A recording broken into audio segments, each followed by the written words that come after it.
Olá, meu nome é Maria Tereza Dantas Moura, sou mestranda no programa de pós-graduação em artes, linha de pesquisa e preservação do patrimônio cultural, Escola de Belas Artes, UFMG, bolsista CAPES. Vou falar sobre os alcances e desafios do patrimônio cultural e material, tendo como estudo de caso o Museu de Artes da Pampulha. A primeira grande inquietação que acomete em relação ao patrimônio cultural é essa classificação, que nos parece dura, de material e imaterial, como se a cultura material não fosse reconhecida por seus valores históricos e sociais, e que a cultura imaterial não fizesse uso da materialidade, inclusive para o seu registro. Outra inquietude surge a respeito das listas de patrimônio. Os critérios aplicados na escolha dos bens, as disputas políticas aparentes, a inclusão de uns e a exclusão de muitos. A ideia de conservar parece não caber às dinâmicas próprias da cultura, criando engessamento temporal.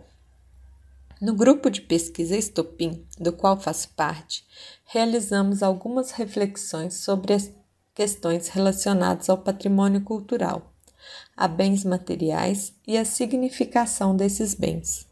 Todos esses pontos pensados a partir da existência temporal dos objetos.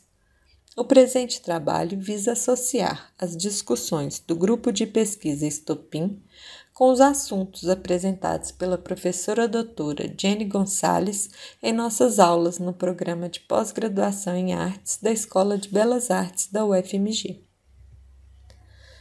A Pampulha é o primeiro bem cultural do país a receber o título de Paisagem Cultural do Patrimônio Moderno, formada por uma paisagem que agrega 4 edifícios articulados em torno do espelho d'água de um lago urbano artificial. É composto pela Igreja de São Francisco de Assis, o Cassino, a Casa do Baile e o Iate Golf Club. Bens construídos entre 1942 e 1943. Completam esse patrimônio cultural os painéis em azulejo criados por Cândido Portinari, esculturas de artistas renomados como Alfredo Sesquiati e José Alves Pedrosa e os jardins planejados pelo paisagista Roberto Burle Marx. O Museu de Arte da Pampulha é uma das edificações projetadas por Oscar Niemeyer para o conjunto moderno da Pampulha, na época concebido como cassino. O processo de reconhecimento como patrimônio da humanidade passa por escolhas e tomadas de decisões que provocam reflexões sobre os conceitos de patrimônio e os valores que são considerados. No dossiê de candidatura do bem, é notável a predileção pelo nome cassino, ao invés de museu de arte, para a edificação, que funcionou como cassino por apenas 3 anos e como museu desde 1957. Ou seja, são mais de 60 anos exercendo a função de museu.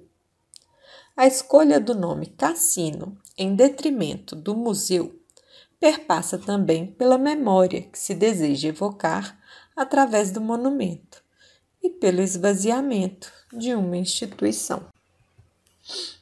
Em ocasião da visita da Missão de Avaliação Técnica, ocorrida em setembro e outubro de 2015 a Pampulha, para conhecer e verificar as condições do candidato, a exposição que acontecia no Museu de Arte da Pampulha precisou ser interrompida e retirada para que a comissão pudesse contemplar a estrutura sem interferências.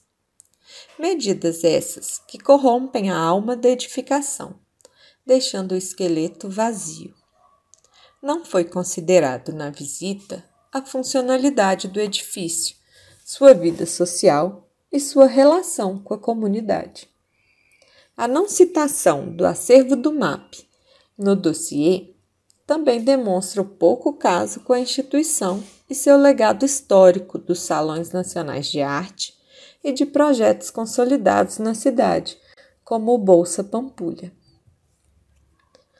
No momento da candidatura a Patrimônio Mundial, optou-se por uma ideia de retorno ao original, que despreza o transcurso da existência do objeto como parte integrante do mesmo. O ICOMOS dá um parecer, em 2016, de que as condições de autenticidade e integridade do conjunto não estão completamente atendidas e coloca o Estado-parte com o compromisso de atender às modificações necessárias para atender a esses critérios. No projeto de restauração da edificação, é instruído a remoção das partes não originais, ou seja, das adaptações feitas para que o edifício abrigasse o museu.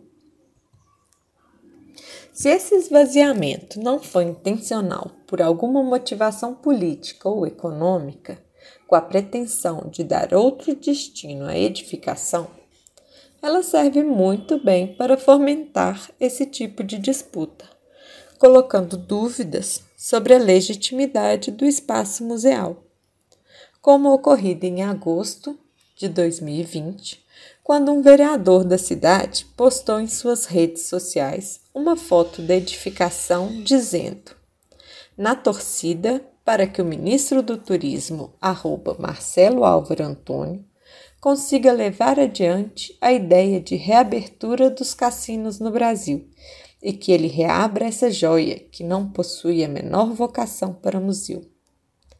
O ministro do Turismo responde à publicação, confirmando a existência desse movimento pela volta dos cassinos. O Fórum de Museus de Belo Horizonte soltou uma nota de repúdio, discriminando que tais declarações não condizem com a realidade, revelando desconhecimento do vereador Gabriel e de alguns de seus seguidores em relação à história e às atividades do referido museu. O Fórum de Museu finaliza o texto com a questão: se o prédio é uma obra de arte, que melhor lugar para se experimentar a arte? Museu público, aberto e gratuito ou cassino? Considerações finais. Em termos legais, a legislação sobre o patrimônio cultural evoluiu muito. A própria proposta de paisagem cultural tenta dar conta de englobar a dimensão imaterial dos monumentos e sítios arquitetônicos. Porém, o que notamos no registro da Pampulha é que a estruturação do pensamento e dos critérios a serem considerados ainda exaltam os valores puramente formais e materiais, desconsiderando por completo a passagem do objeto pelo tempo, a relação social, as relações internas às edificações, as relações com a cidade, criando um ambiente de disputa entre grupos.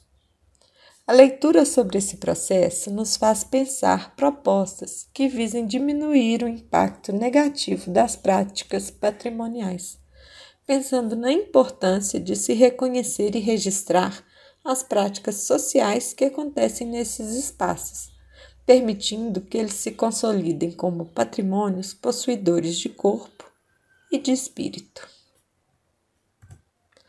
Muito obrigada.